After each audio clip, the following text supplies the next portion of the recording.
we're living mythology. And so as we continue to understand ourselves, love ourselves, accept these different aspects of ourselves, in doing that, we are alchemizing them. And then we do get to experience the higher frequencies of these zodiacal expressions.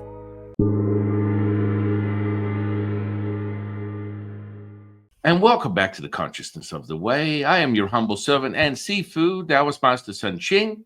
And I have an incredible guest here today, a light being, a wisdom teacher, a seeker of all things knowing and bringing and returning you back to that state of divine unity. And it comes through the lens of astrology. She's a podcaster. She's a seeker for knowledge and understanding of what is the nature of now. I want to welcome to the podcast Amanda Pua Walsh. How are you, my dear friend? I'm doing great. Thank you so much for having me. This is a lot of fun already. Yeah, it is. It is. You become very familiar because it's something you already knew. We've already bonded in some past life, and we're just going, oh, good to see you again, my dear friend.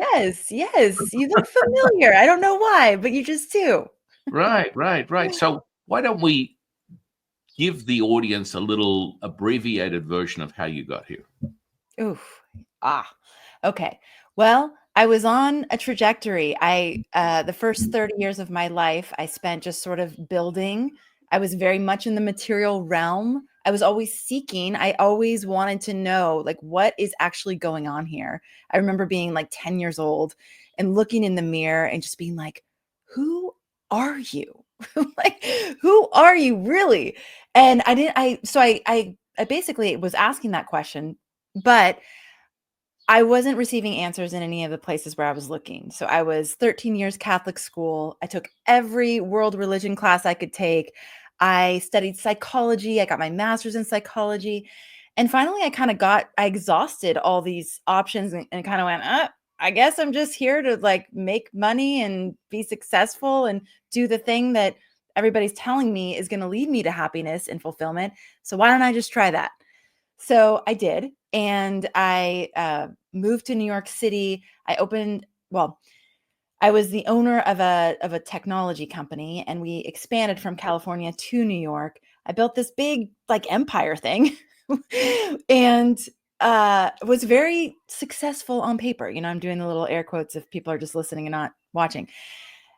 And then I had a daughter, and from that moment, I call her the Great Awakener because Mm. all of a sudden, every time I went to do something that wasn't being her mother, I had to make the choice. Is this worth it? Is this really what I want to be doing? Does this have any meaning? Is this making a difference in the world? Or am I just sort of like adding to the noise and you know? So I had this very like almost like a lucid dream. I was sitting in a windowsill in my Tribeca apartment, Empire State Building in front of me, two rivers on both sides. And I saw myself at that like proverbial crossroads. One trajectory of the road brought me to a place where I saw myself kind of sitting almost like on a throne. I wasn't an actual queen, but I had that vibe. I was surrounded by the most beautiful material things. I had people coming and going at my beck and call. I was kind of like the Queen of Thrones, and I'm the Queen of Hearts. I'm sorry, in Alice in Wonderland. It's sort of like that frequency. And at one point, my daughter walks into the room, and she is grown. So at the time, she's a baby when I'm having this vision, but in my vision, she's grown. And she's beautifully dressed, and she's a beautiful young woman, and she is hard and cold, and she looks at me with hatred in her eyes. And I feel this, like, I have everything and I have nothing because there is no love in my life. Zero. So this was just like this jarring image, right? So then I kind of like go back to that crossroads, and I see the other trajectory. I can see these things like as clear as day right now. And in this other trajectory, there's like this winding and curving road.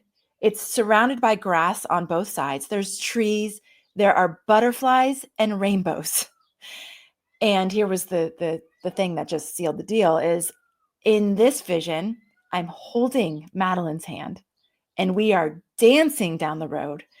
And I don't know where we're going, but we are happy and we are just alive and vibrant. And so this vision that I had became, it was like, I'm either on that path or that path. And it is really, really clear.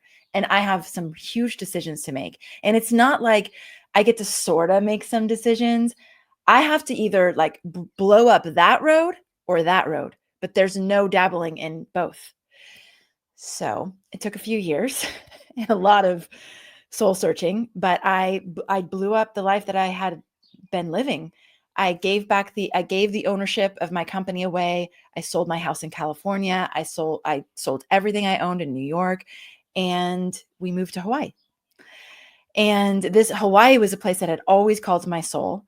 It was someplace I had visited several times, and every time I was like, why am I leaving? What the heck? I also had a vision one time driving from like the Kanapali area where I would go as a guest to the North Shore and in Paia and having this vision of like, oh my God, I've been here before. This just feels like home. I know this place. Anyway, so I ended up moving to Hawaii, blowing up my life with my then husband. He was on board, which was kind of miraculous and great. And we spent 2 years on the Big Island. And then we moved to Maui. I'm totally speeding up the story, but essentially my life fell apart even more. So like once I moved to Hawaii, it was like, okay, dismantling of everything that I just built, of my self-image, of what I thought gave me value in the world, because no one gave a crap what I had done in New York. No one cared about, the status things that I had built. And so then it was like, oh, okay, then who am I and what value, like, what am I here to contribute? Like, so everything fell apart. I ended up divorced. I ended up on the verge of bankruptcy. It was a very long, dark night. It's funny that they call it a night because it was years of the soul. Mm. And in that time, I had my first astrology reading. Mm. And I'm sitting in this woman who I call my fairy godmother. She's become a dear soul sister. I mean, she was already. I didn't know that at the time, but she gave me this reading where she's looking at this circle and these squiggles, and she's like piercing into my soul, knowing way more than a perfect stranger should know, but like on such a deep, resonant level that I went, oh my God. Like I was standing in her kitchen with tears streaming down my face, just going, this is my first evidence of a divine intelligence that is so much, like, I literally cannot fathom what that is, but it is evidence of it because she only has these few pieces of information about me, my birth time, location, and day, So that opened up this path of wanting to know more. It's like, what the heck was that? We became great friends. I would ask her questions all the time. And I just went way down the astrology rabbit hole and have kind of never come out. But it's opened itself to me in a way that continues to just surprise and delight. And it's helped me connect with nature and my space in the universe and just the magic of this life that we live. And so I've enjoyed building Astrology Hub and sharing in the delight with a couple 100,000 people around the globe. And just, really standing in that kitchen, I went, why doesn't anybody know about this? Like, why doesn't anybody know?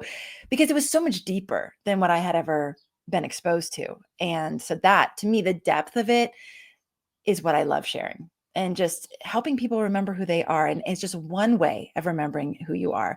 And it's a really powerful one. So I love to just see people come back to themselves and know, like, I'm okay. And it's like, I'm actually this by design. And so really, I'm just here to express this design as beautifully as I can. What a liberating, amazing realization, and then continual unfolding. So that's a very long answer to your question. Not really. Amen to that. Hallelujah. Yeah. Well, because it does. It resonates with the path of most people. They're lost and they want to find more evidence that makes them feel as part of something. Yes. Yet that's the separation and the nature of the human condition. Yes. And it comes in the shadows of an oppressive sort of state, that the more you invert what we call the yin energy, which is the absorption of all colors, you Mm, will find these elements where you're very insightful and you're intuitive, but you're also plagued with all the facets of the human condition that run in the lines of depression, hopelessness, helplessness, sadness. These right. kind of things become more absorbed into the material state. So Yes. then you're stuck in this sort of fear factor, yet Yes. you don't have any, you've got no way to get out. And it Yeah. all comes back to the energy potential, my dear friend. Hmm. Energy potential. I love Mhm. those two words together. That's nice.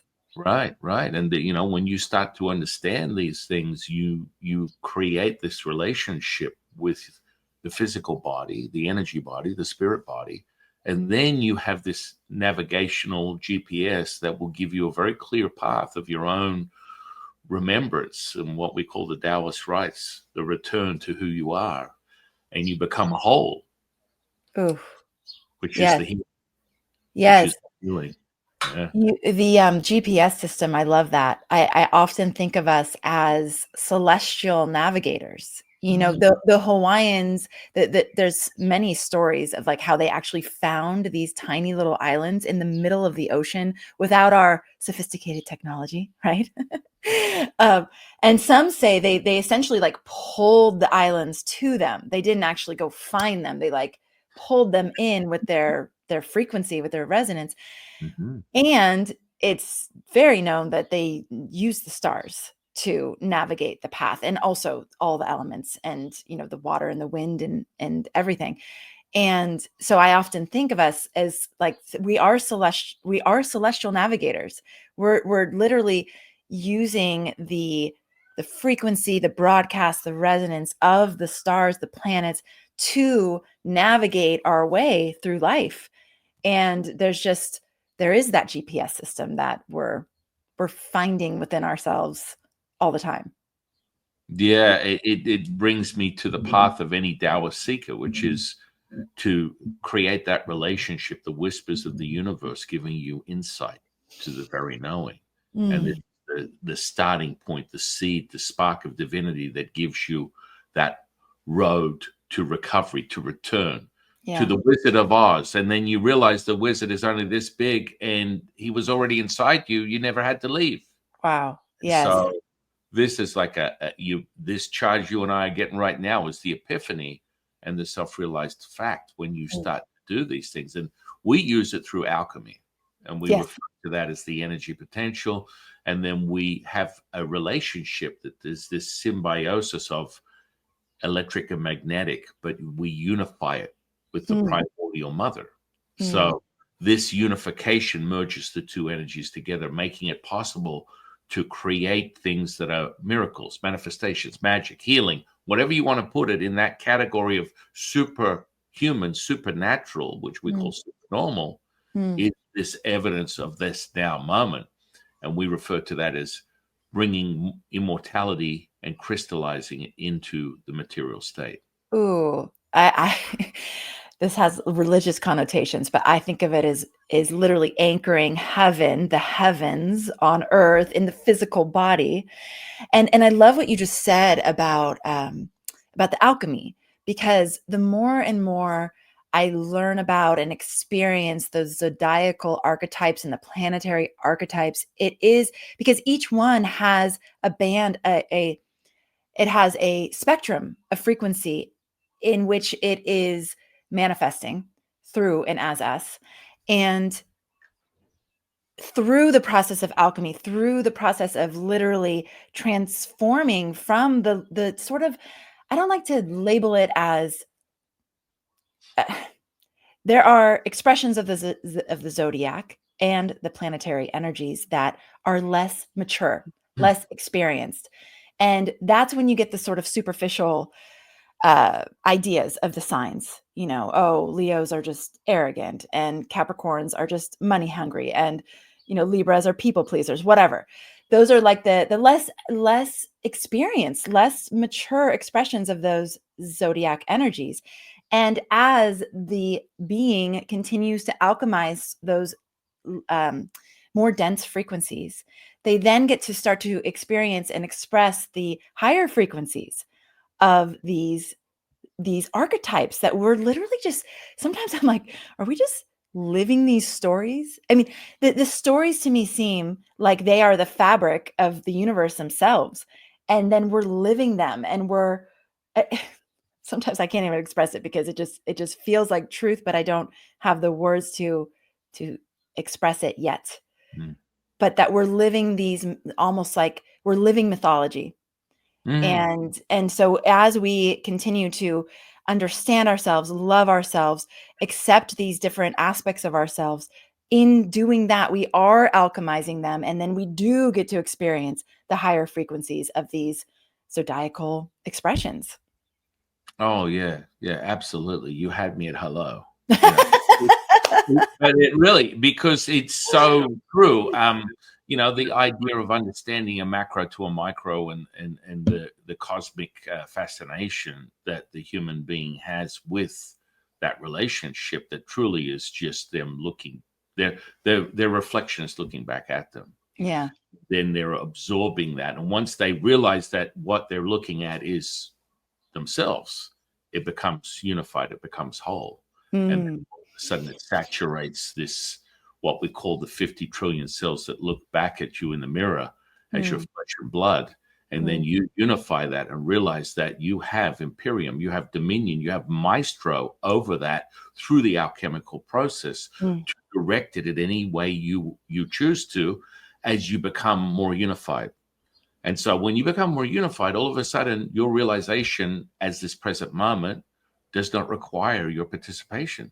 Mm. And that resonance will precede you Mm. at the very default of your expression of who you are. So Wow. this is what we call a point of no return within Taoism, where you detach to attach as all things. And Ooh. then, oh yeah. So then you're not going, dear universe, oh my gods, my angels, bring them down upon me so I can navigate the way through. No, you are the substance. You are the absolute primordial unification that is the animation behind the consciousness that then creates this very reality. Mm. People often ask, can I transcend my chart? I don't like the way I'm configured. Can I transcend it? But I Oh, think yeah. what you just described is essentially, quote unquote, transcending the chart. It doesn't mean that you have, like, you're still going to have your basic wiring, so to speak, like your personality, the like nuances that make you in this lifetime, in this body. However, it is that realization of, wow, yes, I am a Capricorn with a Gemini moon and Aquarius rising and yada yada, but like, truthfully, I have all of it within me. Like, the truth is, I can actually pull out the different uh resonances at will based on what I need in any given moment.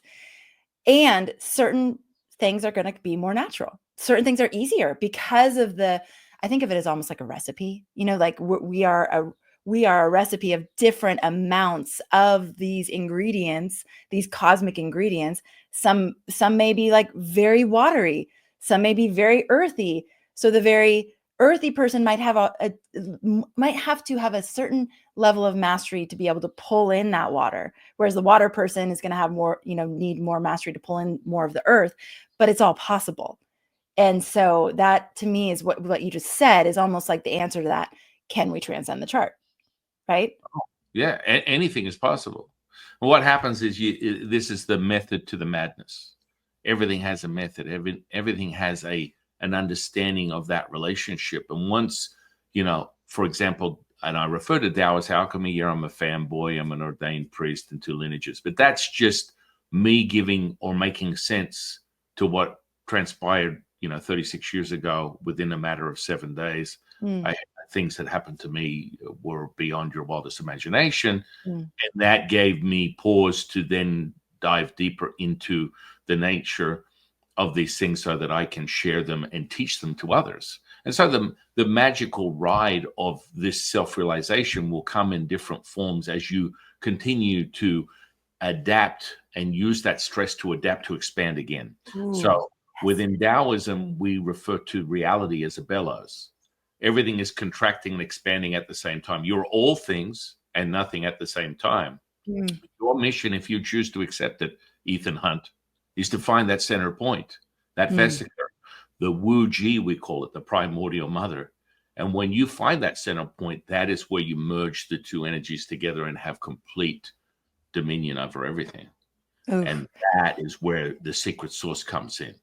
And you Oh, get the 11th herbs and spices that are necessary for that delectable, delicious ingredient that you might refer to as Kentucky Fried Chicken. Maybe back in the 70s, it might have been real. Right now, it's about as synthetic as you could possibly imagine. I recall that even McDonald's it looked sort of like human in was its real? Yes, at one it was point. real. At Yeah. one point, it wasn't a delusion, but right now Yes. it's not. But No. that understanding and creating that is about nurturing that relationship within the Taoist path. It's the physical body, the energy body, the spirit body, the sun body, the earth body, the moon body, the oneness body, the ultimate body, and then being. And so Mm, you are now. We've always had this relation for thousands of years through Taoist canons. The source of information comes from direct source channeling, right. which is the It's just so like as you're speaking, I'm just because you're coming from the Tao, and I'm merging the things you're saying with what I understand about the universe through astrology, and what you just described of these different bodies. There is a philosophy that as we incarnate, we essentially come through the planetary bodies and pick up the frequencies of these planetary bodies. It's like the quote unquote rainbow bridge. We literally come through because the planets are emitting frequency through light, through sound, through energetic waves. And so we're literally picking them up in different amounts as we go through the planetary bodies. But what you just described is that like ascension back out from the physical body, or from incarnation, I guess is what I would say, back out through those. But I bet, oh my gosh, it's just sort of dawning on me that we're sort of doing that back and forth the whole time we're in the body. And that's the expansion and contraction. What's interesting too is Saturn is which was thought of as the outer boundaries. Well, it still is sort of like the outer boundaries of the third dimension, right? It's like it's the one creating the structure and the form and time and the things that like give matter this sense of like solidity. That's Saturn's role is to just kind of condense it all and make it hard and matter. tangible, And what's that? tangible, tangible. Tangible. There you go. Thank you. That's the word. And then Jupiter is expanding these energies. So Saturn and Jupiter together are like this contraction and expansion and contraction and expansion. And it really reminds me of birthing.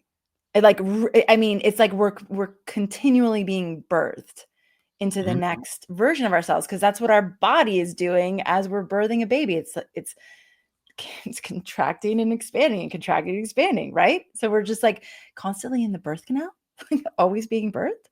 Well, I mean, it's interesting because that's where we hit the highest point, the most potent. If we're transmuting this evidence of the primordial mother, 9 is the highest point. It's the Mm, point of completion. And mm, from completion is rebirth. And this mm, is happening every picosecond. And so you have the ability to access the unified state and then create miracles. And that will mm, come in the form, the first miracle I witnessed 36 years ago was gangrenous flesh going back to pink in color in 40 minutes. And that was after of having what I considered a psychotic break by channeling my teacher that I commune with on a second-by-second basis, Lao Tzu, 36 years ago. And I thought I had avoided all this potential mental disorders because all my friends as young kids were delving deep into ecstasy, LSD, all these types of things. I avoided that. And I thought, I escaped that. And I had like over 20 friends that I have one left out of my childhood friends. All the rest of them committed suicide. Oh my God. So that comes from a complete dive into altered states of awareness that they had no control over, which led them to their imminent demise. But the purpose was, the thing that drove me was, I'm avoiding this. There's no way I'm ever going to get into the psychotic states that they were in because I never took anything. And they, of course, banished me and, ran me out of the village because you're so boring. Boring. You can't hang out with me, dude. You're a buzzkill. If you don't take these type of substances. And I was immersed in bodybuilding and powerlifting as a young boy. So it was a pathway that changed. But quite frankly, that was my relationship with my teachers to embody that tactile effect of the flesh, which activates the lower, as you would put it, chakras. We call them dantians. The energy elixir field that resides within you. Within a Taoist, that's the part. So you embody that, you feel into that. That's why you have such resonance almost instantaneously. Athletes are so easily in tune to this state of knowing because they apply themselves, immediately activating those lower levels of awareness. And most people tend to go, I'm spiritual, and they stay here and here. Yes. And they're not activated what we call the Ba Hui, which it intunes you to the universe and you embody that. They stay within this symbiosis that is an extreme needle from yin to yang, and they're pulling themselves in and out of this, turmoil, as they would put it. Earth is horrible. Oh my goodness, everything sucks. And it's painful to be human. And yet I have this intuitive state. I can give people a greater idea of who they are through this reading. And that's them absorbing the yin energy. And what happens is anyone that ends up on my doorstep is, Chinese medicine doctors, healers, light workers, qigong, anyone who's in this state of healing, they end up here because they need to understand how to master their energy and not sacrifice themselves. Because people firstly get activated, like, oh my goodness, I feel energy. I can move it around. I'm reading people. I'm doing this. I can heal anyone. And what they tend to forget is there's a path there where you need to nurture what we call the Jing, which is your constitution.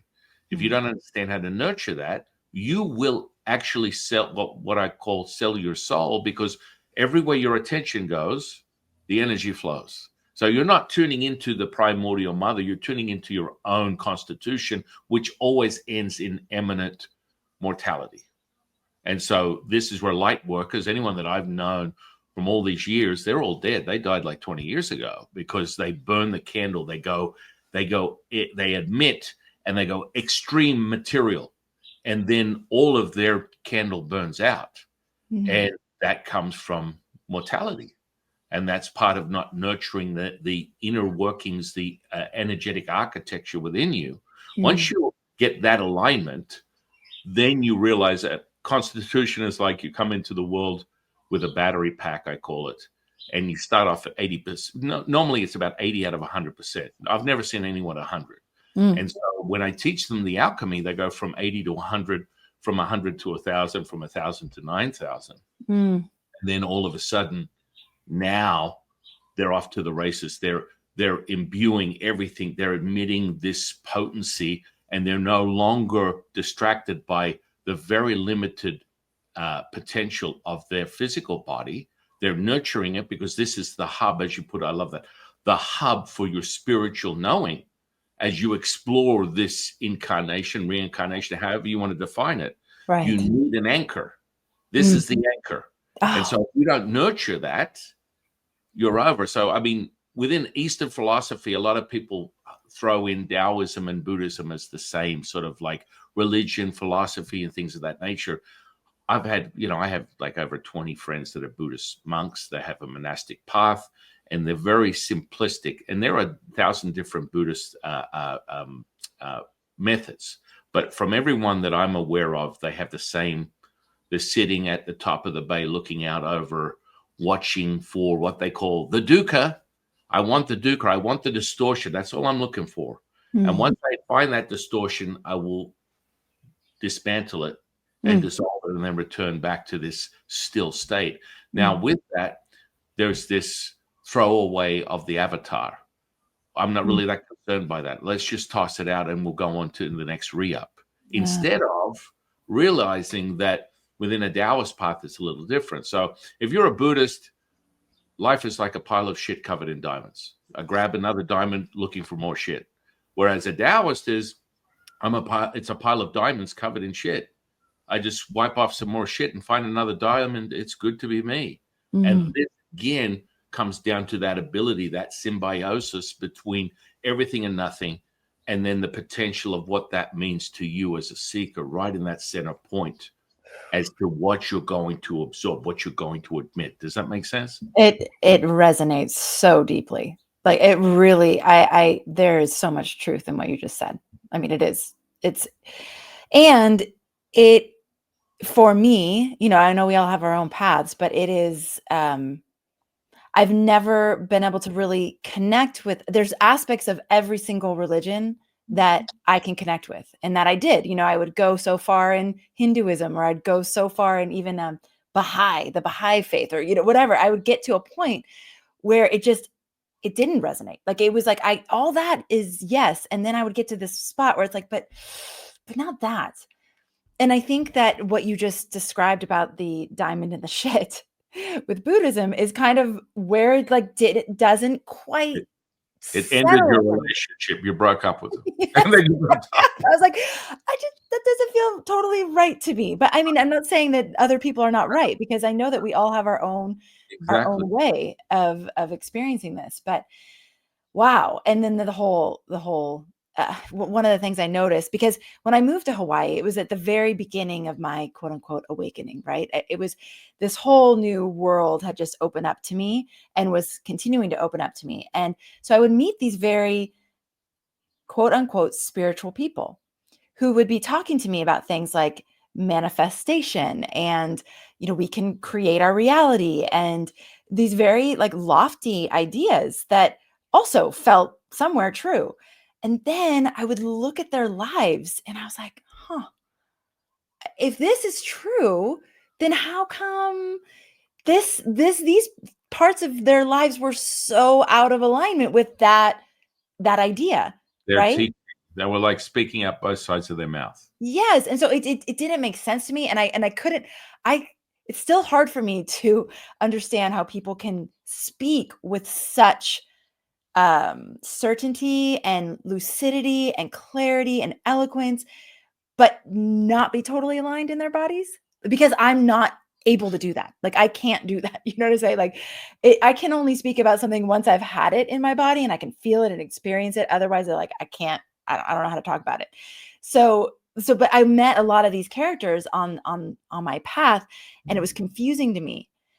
And so, but what you just described, it was that they weren't fully in their body. They were actually ignoring their bodies. They were trying to transcend their bodies. There was a lot of shame around their bodies. They didn't like have that like loving connection with what you're calling the avatar, the vehicle.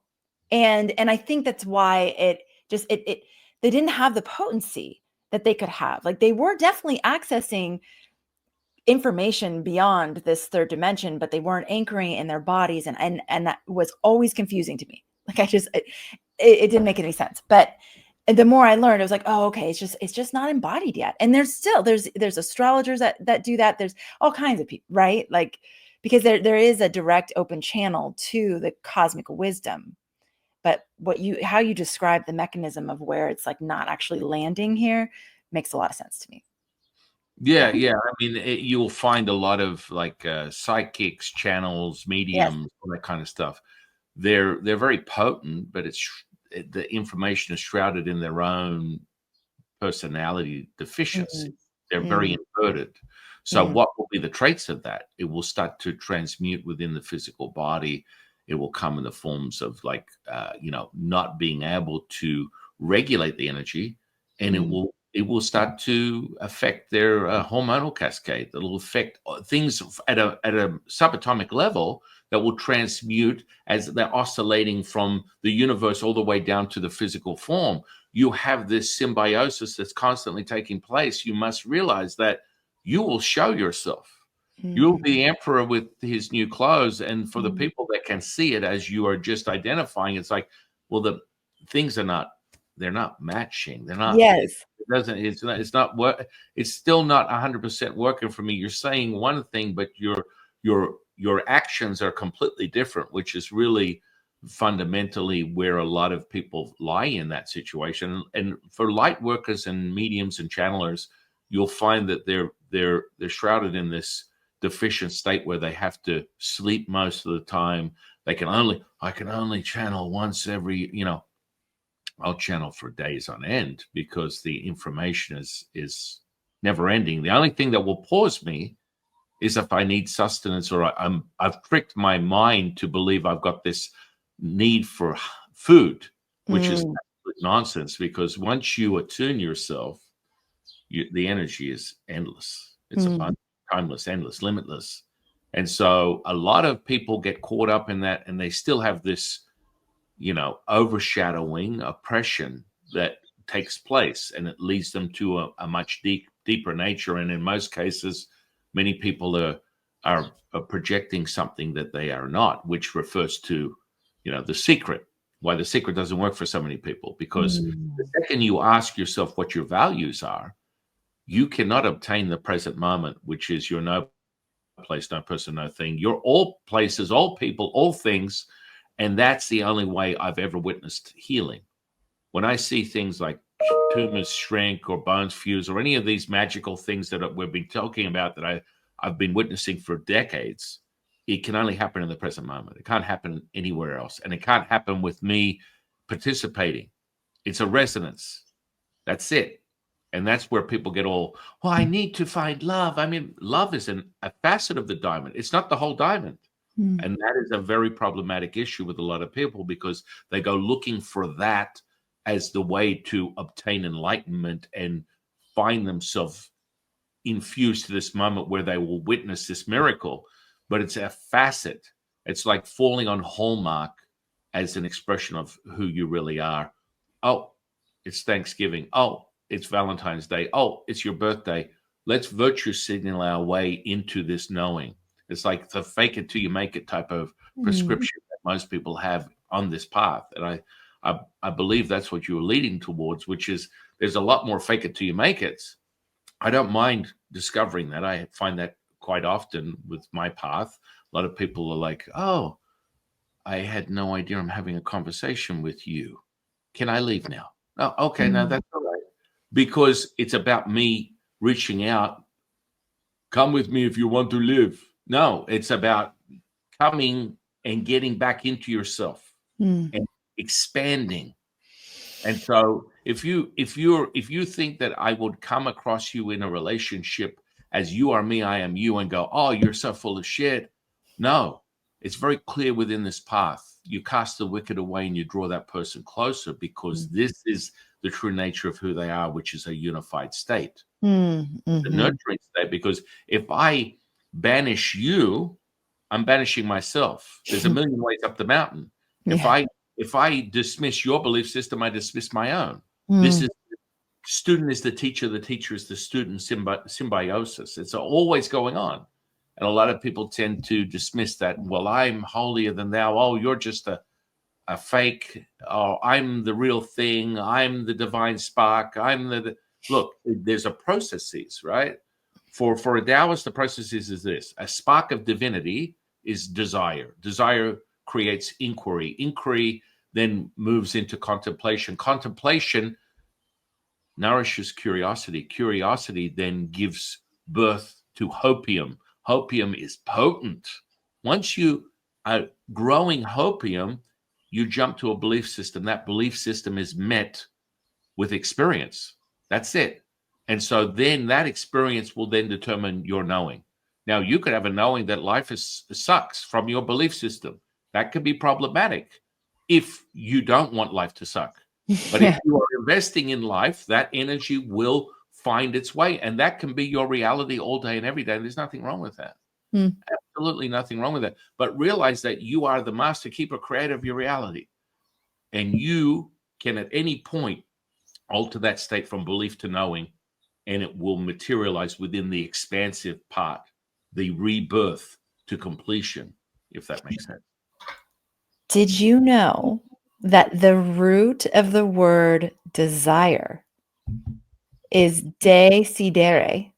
Mhm. And sidere means stars, day of. So desire, literally, when you break that word down, means of the stars.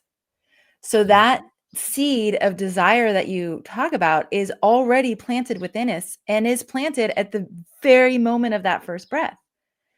So this is just fascinating. Like, I'm loving learning about Taoism through you because it's so mirrored in what I've come to understand about astrology. And how about this word? Disaster. Mhm. It means literally without the stars.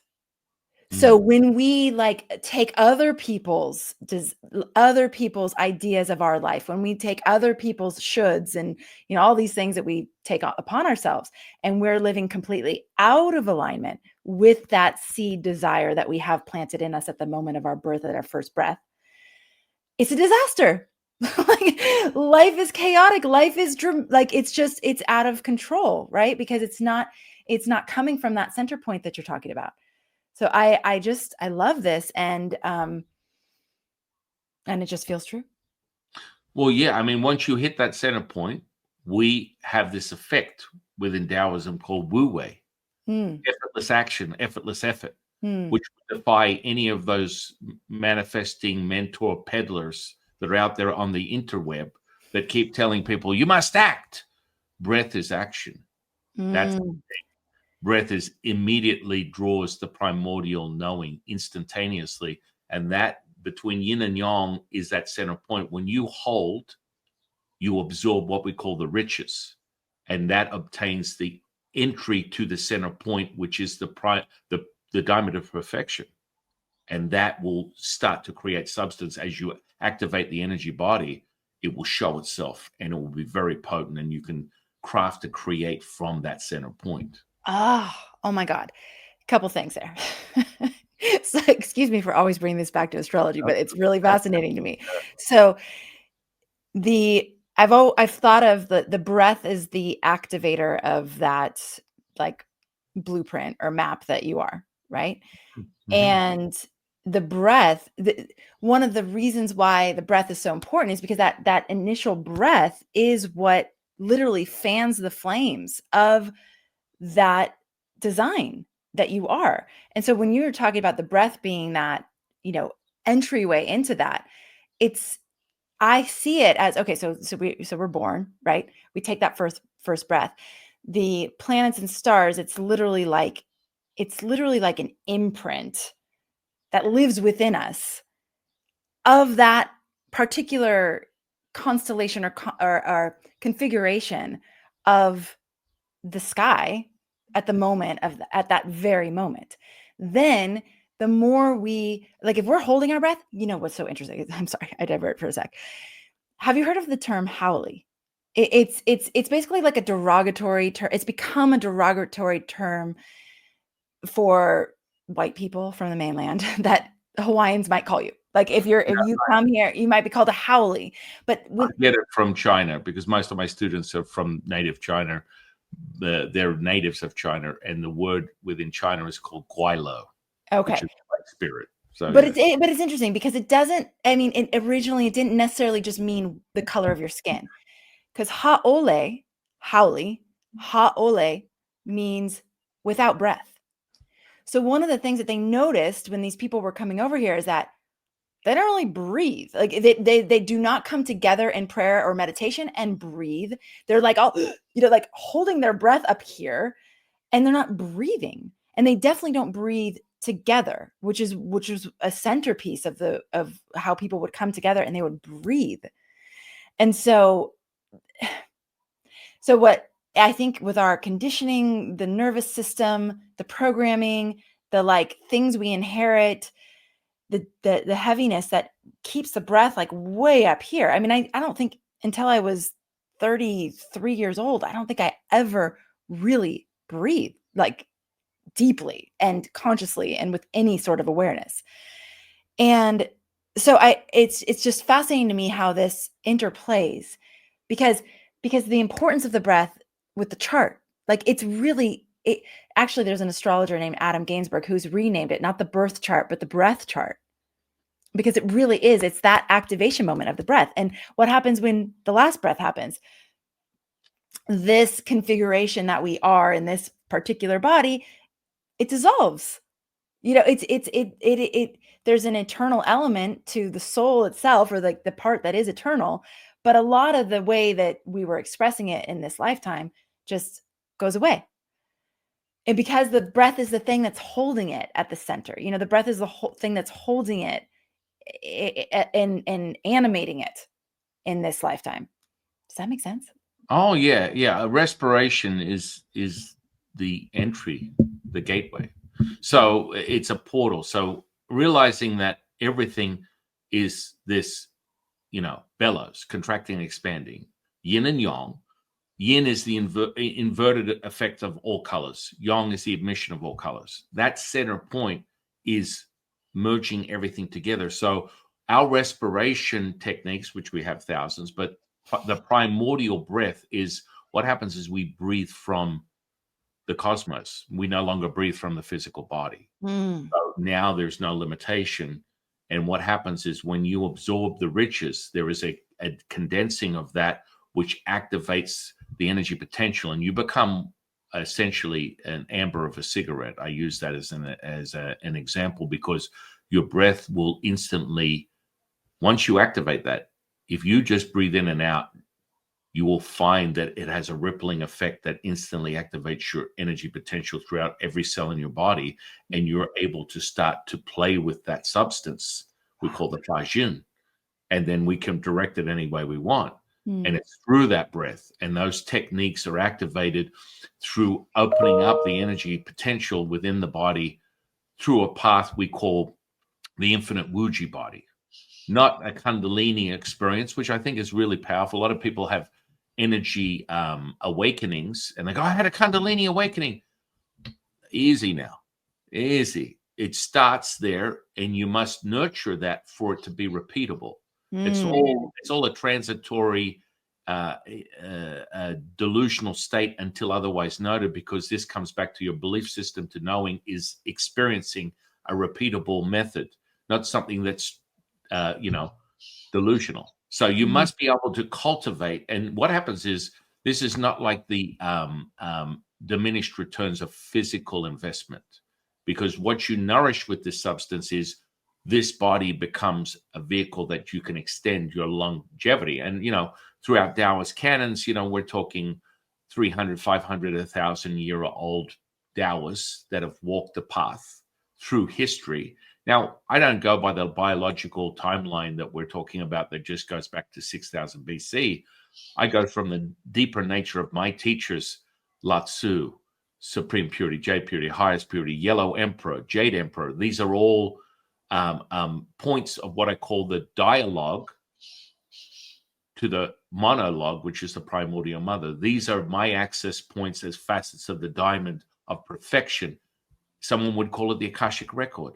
I get direct information from these relationships that I use to show evidence of such. And once you start cultivating these things, it's not a delusional state where you're talking in your head, because anything that you're attempting to attune to will come from here and in. It will never come from in here. You're playing a ping pong with this static, sort of like not a stereo, but monotone that it can be very problematic because it's static, and you'll hear it. You'll hear it inside here. You'll be like, my voice tells me no. When you're listening, and all you do is you're attuned, as you become more developed in the sensory perception, which is part of the alchemy, you can tune into and hear very distinctly the voices of something that is from the heavens. It is not a delusional state. This is coming in, and it's very clear, and you'll see evidence in your material state.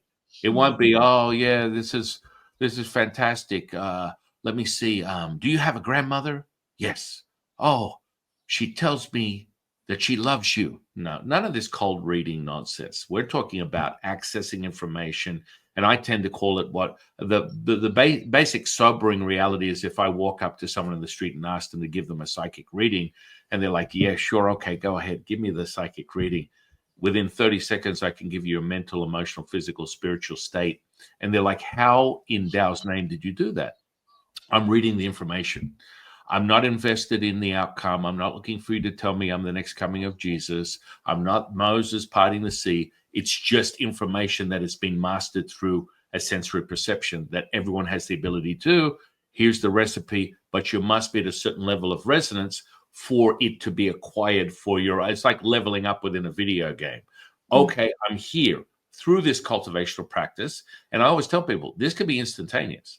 You can listen to me, they can listen to you, and through this conversation, it's visceral, kinesthetic, somatic, and can be activated to the now moment. So the limits of your potential is limited by what you believe in. And so your belief to knowing can be opened wide to any potential just with this now moment. And that's, I mean, that's how it happened to me. And that's why I know that there is no limit. I don't give people a time frame of, oh, well, you use these techniques, but through your relationship, and as you start acquiring these, it could be instantaneous. It could be like in the same minute that I give you the first technique, that all of a sudden you're like, holy moly, I'm here. I've arrived. I've returned home. As you should. This is the potency of it. Do you think, so one of the things that astrology does is kind of help us understand the zeitgeist of any particular moment, or I think of them as like energetic waves, right? Like just like the waves of the ocean, but these are energetic cosmic waves that we can't necessarily see with our eyes, but they're just as real as the tides of the ocean. But just a side note, you can. I have a technique. Oh, yay. Oh, okay. That's exciting. Okay. One of the things that, you know, we're in the transition between ages, the age of Pisces into the age of Aquarius. These ages are very, very long, 2,600 years plus. And so the transition is long too. It's not like, oh, we were the age of Pisces, now we're the age of Aquarius. It's like, these are long portals of time that we're navigating. But for whatever reason, we chose to be here at this transitional moment, right? And one of the ideas about the age of Aquarius is that it is very much about the expansion of human consciousness. It is very much about our ability to access aspects of ourself and our consciousness that have felt elusive to us. And are you seeing that? This is my question. Are you seeing that in your students, in your community, that perhaps people are now being able to access these states that you're teaching about, maybe easier, maybe faster, maybe in more mass? I'm just curious, because I'm hearing this like from the astrological lens, that it's kind of like more of our superpowers are coming online. And there will be people that do that via like external means, you know, that they'll look to external sources to activate our internal technology. Like psychonauts. Yeah, like there's a lot of ways, you know. I think that there's a lot of ways that people might attempt to access these other elements of ourselves. But then there's going to be the ones that are literally activating this biological technology that we have. So I'm curious, are you seeing that? Oh, yeah. I mean, if I go back 30 odd years, when someone would come to me with a psychotic break and be told they're deemed you know, delusional and potentially other traits of processes. They would be defined as bipolar, schizophrenic, whatever. This would be the entry level for me to help exercise whatever energy that is. That was over 30 years ago. And so what happens is you become oppressed, depressed, and then it transmutes into what we call a possession of that energy, because you don't have the ability, you don't have the techniques to turn it off. They're very much experiencing the information, but they don't have the techniques to turn it off. So they're forever stuck in this stagnated accumulation of this back and forth relationship that is completely inverted, and it commandeers their physical body and then their mental and emotional state, never tuning to the higher state. Now, today, 30 plus years later, you have people that wake up and go, I'm channeling the Pleiadians. No need for definition. I'll open up a YouTube channel and get 100,000 followers. This happens all the time. And I'm very excited for that. I mean, never before in history have you been able to open up, well, we don't have yellow pages anymore, but let's just say that the internet, and you find Yelp, and there's 500 healers, Reiki workers, Qigong, psychics, mediums, channelers. They're out there and they're professing, hey, guess what? I am who I am, and come and find your own knowing through this seed of what I consider my gift. Now, the problematic effects of that is people don't look any further, and they keep looking outside of themselves, and they go, well, these are my gifts, they're your gifts, and everyone has the same. And it's just it's a mastery of the alchemy, so that you can regulate the excess to deficiency. So you access everything.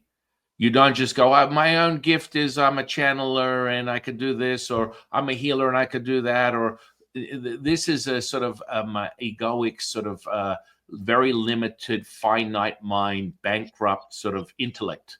And so you're thinking, but you're not knowing. If you're knowing, you're feeling. And so when someone gets in that, it's what we call a bite of the spiritual dragon. And so they get a taste of it and they run out and go, oh, well, I'm a healer now. I'm a psychic. I don't need any more inquiry to develop this. I have access. And what happens is those people are the casualties of the spiritual war, we call it, because they get caught up in the very limited perception, and they spend their currency, which is energy potential, and then they're done. And they burn out like what's that Elton John song? Candle in the Wind. Whatever it is. Right. They burn out. And so this is problematic, but it doesn't have to be a permanence. And the permanence is when you master that and fortify and solidify the energy potential within the physical body, it becomes tangible. And then you can anchor that and then expand and increase your longevity. So in answer to your question, the potential is endless, and there is an awakening. And from Lao Tzu's perspective, he always refers to it as this. There was a lot of fear coming back in 2024, 2025, financial ruin, death and destruction, the zombie apocalypse, all this type of stuff, right? And specifically this year, people peddle the fear of imminent doom, World War III, all the rest of it. And he always starts out with, imagine you're like a grain of sand, asking the beach, what are we doing today? Fall back into the beach and be realized. And I was just like, you can't make this stuff up. Simplicity of these words, realizing that you are part of everything, is a knowing through the mastery. And so, you have this effect here. This year is unfortunately going to be anticlimactic, because it's going to continue. The earth is going to continue absorbing the energy of the sun as it transmits its frequency, and that relationship, as you referred to, the rainbow bridge, most indigenous practices refer to the rainbow body. So the sun's connection with the earth through the magnetism, you create this light spectrum, which would be referred to the energy potential within your physical body. People call the chakras. The center point is here. It's all within you. So you're finding that center point, but it's only contemplation until otherwise noted. You have to be able to cultivate this, or it's a delusional state. And so the only way that happens is your own experience that makes it solidified, makes it real to you. So, if you witness a physical healing or a mental, emotional, spiritual healing, that's all bets are off. And this is what I get a lot. I get all warm and fuzzy about. I've only witnessed 3 people that can levitate in my lifetime. 2 of them were from the dark in the jungles of Indonesia. They were Kundalini masters, and then the third one was one of my students. And everyone's like, "Well, Jeffu, how come you're not levitating?" Because I don't give a shit about levitating. I have the formula, and what happens is once you hit that resonance and there's enough of your absorption that you can hold the resonance, because this is the key. When people get healings, the reason they're not sustained or maintained or a permanence is because the recipient does not have the fortification or the ability to hold that charge. So they're like, "Oh, I got a healing. I feel better. My back is better." Or, "Oh, my cancer's gone." And then it comes back. And because there's a certain level of commitment that recipient must meet in the middle to receive that, and then to embody it, not for it to have someone else be the wet nurse to their self-realization. You must embody it yourself. And so when someone gives you a transmission or you're receiving this resonance, you must then be able to hold that. It's like holding that line, that sweet note, that nectar, that you have the ability to hold that. That's for you to master yourself. And when that happens, healing is permanent. Well, 100%. And furthermore, if you go deeper, most people are giving you the facade of who they are. So what you don't realize is they're putting out this very diminished return of personality, which is not who they really are. They fight it. They're like, you look at them and you're like, "You're the most miserable person. Why does everything always happen to you?" Like good things. Like you're stepping in shit. No matter how crappy you are, no matter how cynical you are, no matter how introspective and analytical you are, it always seems to work out for you because that's the nature of who they are, and they can't fight that. They don't have enough potency within their identity, their personality, to move away from that resonance. Does that make sense at all? Yeah. I haven't experienced very many people like that who seem, it's sort of like the opposite of what I've experienced, where I've seen more like they seem very positive, but then just bad things continue to happen. And then you kind of feel really bad for them because you just like, I don't understand. But that's an interesting one on the flip side of someone who portrays themselves as more negative or cynical or depressed, but really great things keep happening to them because Right. that is the nature of who they are. Right. Yeah. Which is the default for everyone. That's Right. the return. That's the return. Right.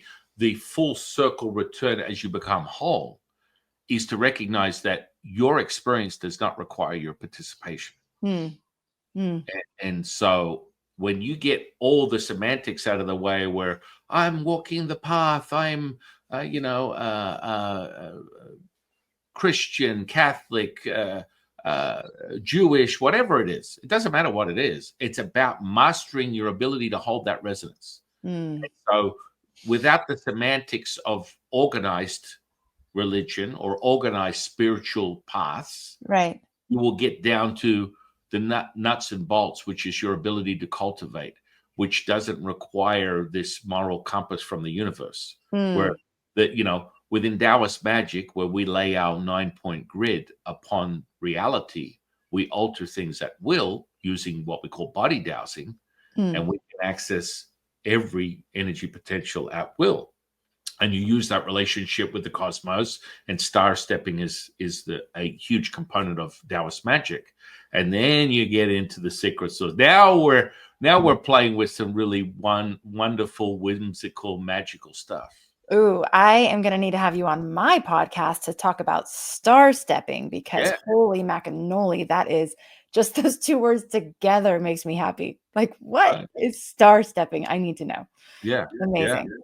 Yeah, no, I mean, the deeper nature of it is that relationship. Now, with the cosmos. Now, understanding that if you go through the Chinese landscape, we have hundreds of pyramids that are being obstructed, being camouflaged, Oh, that Chinese power emperors throughout the time of history have been subduing the appearance of these primordial gateways that are all over the Chinese landscape. And so when people find one of these pyramids, the top is cut off it. And people are like, right. what is that? Well, we use that to lay out our grid down, and then we use configurations with the constellations to draw that energy down into what we call the material realm. And then you Whoa. start altering these things at will. And that potency becomes stronger and stronger as you develop your alchemical skills. Oh my God, that makes so much sense. I mean, it's like, why would the ancients have gone to such great lengths to create these geometric shapes on the planet unless it was something really important, like something really powerful, right? I mean, do you wow, I'm sure we could go down a crazy rabbit hole here, but this is fascinating. And I know that we're starting to like see the things that are even beneath the surface, right? With the Uh, pyramids? Oh yeah, yeah, Yeah, yeah. There's so much more than what people are perceiving through whatever technology they're using and they're right, showing. right. There's so much more within that. Wow. And yeah, I mean, I don't know what your time frame is. Well, I can come on your channel and we can have that I conversation. I think that's what we do because Yeah, yeah. because we've opened up a lot of like rabbit holes today that I'd love to go down more. And I think it's just fascinating to see all the intersection places. To me, it's like, well, of course there's intersection places because it's basically the same thing. Like we're talking about the same thing with just somewhat different language, Oh, yeah. but it is the nature of reality. So Yeah. it's like, of course, there's overlap between what the astrological lens provides and what the Tao provides, and of course, it's all the same. Oh, yeah. Yeah. Yeah, yeah, Wow. absolutely. I mean, we put that under the blanket of transformative skills that are Mm, wired through the alchemical mastery. mm. Yeah, it absolutely blossoms out into something more conventional that people are familiar with is feng shui. That's Yes. a sort of like entry level, basement level type of stuff, and then you start to develop a real solidified relationship with the universe and harnessing those energies to create more very specific magical events Mm. that people, there are no limits. I can tell you, there are no limits to what is possible. That And is so fun. That's just like, again, it's just bringing the joy into this experience, this opportunity we have to be alive. And I love that you're doing that and that you've dedicated your life to mastering it and cultivating it and teaching it. Like that's incredible. Yeah. and ditto to you also. I mean, this is your experience. I know the humility of constantly being a student, as we all are. This is about having this realization that there is no end or beginning to the absorption of this information. Furthermore, when you accept you know nothing, you know everything. Mm. You know, it was one of the things that when I first started interviewing astrologers, I would be talking to some of the best astrologers in the world who had been practicing for over 50 years. And one of the first things I noticed is that they still had the enthusiasm, the curiosity, the delight in their craft Mhm. 50, 60 years later. And I was just I had not been exposed to people who at the time I would still think of it as a career, right? Their career is astrology. I don't even think they would think of it that way. But I just thought, wow, what other study or path could you have where still 50, 60 years later, first of all, you're admitting that the more you know, the less you know.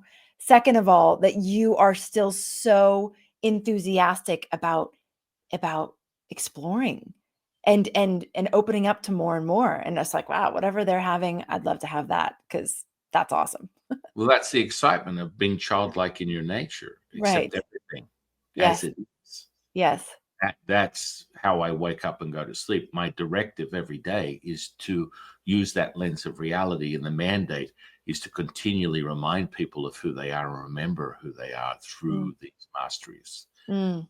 Solidify that in their own path. Everyone has their own path, and it can be tangible, it can be repeatable if you have a system, a method to help you make sense of what it is you're experiencing. And Yes, I that's like what you said earlier about holding the resonance, that you can learn how to hold the yeah, resonance of these miraculous experiences that you might have. yeah, Yeah, yeah. so good. You've opened up that, my friend. When we have this conversation in your podcast, I'm gonna share some things with you that are gonna sources are gonna open up. Wow, I love it. Thank you so much. This has been such a pleasure to get to know you a little bit. Yeah, You reached out and I had never heard of you or your channel or anything. And I don't always say yes, but it was just this, yeah, I'll do that. I'll do that one. So yeah, thank you for the invitation. And it's been so fun to get to know you. And I hope your audience has enjoyed. You've like massively transmitted some incredible things. I'm sure you do this all the time, but it's been such a joy to get to know you. it's a real pleasure to rekindle our bond and our friendship that has been present for many lifetimes. So Yes. I am Yes. very great. I'm going to ask you one last question. What is your definition of spiritual consciousness? Hmm. Whoa, I've never thought about that question before. My definition of spiritual consciousness would be just the simple awareness that we are more than our bodies. Mm, yes, yes. I love it. I love it. It's never the same answer, as it should not. Right. Hundreds of podcasts later, I never get the same answer, because Wow. we're both a facet of the diamond of perfection. And so Whoa. you say tomato, I say tomato. It all returns to the same place. Yes. Yes. Amazing. Beautiful. So I'm Thank going to put all your social sphere and interweb under this podcast. I Yay. want everyone to go out and explore all your offerings. Do you offer, apart from the podcast, and you let's go for a second into the hub. Yeah. Let's talk about that a little bit. Okay. Well, one of the best entry points to the hub would be our podcast, which is an audio podcast on Spotify and iTunes and all those things. And then also on YouTube. So we do post the videos on YouTube as well. I also do a weekly newsletter where it's kind of like my synthesis of all the things the different astrologers are telling us about the fabric of the time that we're navigating through, and just insights and stories and things as I'm applying these things in my life. And you can receive that. That's free. And that's astrologyhub.com/insider. It's called the Cosmic Insider. And then we have a membership and we have courses if you want to learn how to read charts and all those amazing things too. But the best place to start is either with that Cosmic Insider newsletter or just tuning into our podcast and getting a sense for what we're all about. Excellent. Excellent. It's been a pleasure, and I look forward to talking to you again. Yeah, let's have your community come listen to you on our platform as well. That'd be super fun. Love that. I would Yes. love that. So Yeah. I want to thank you for spending time with us today. I'm very grateful for you. Same. Thank you.